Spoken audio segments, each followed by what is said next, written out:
Biz bir filmdə Əliağa Vahidin öz səsində eşidə bilərik. Bu kadrlara baxın.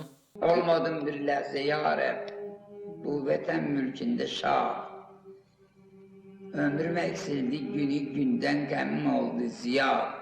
Qəzəlxan filmi böyük qəzəlxan Əliağa Vahidə həsr olunub. Rejissoru Şahmar Ələkbərovdur.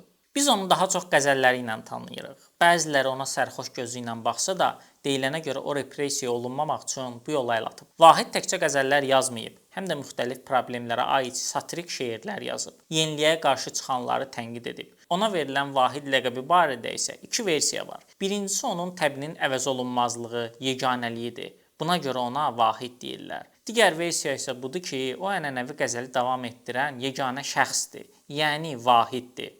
Özü demiş, bir gün gələr ki, mən gedərəm xəlq söyləyər, biçarə Vahidin bu qəzəl yadigarıdır. 18 fevral Əliağa Vahidin doğum günüdür. Böyük qəzəlxanın ruhu şad olsun. Bəs siz Vahidin ən çox hansı şeirini, qəzəlini bəyənirsiniz?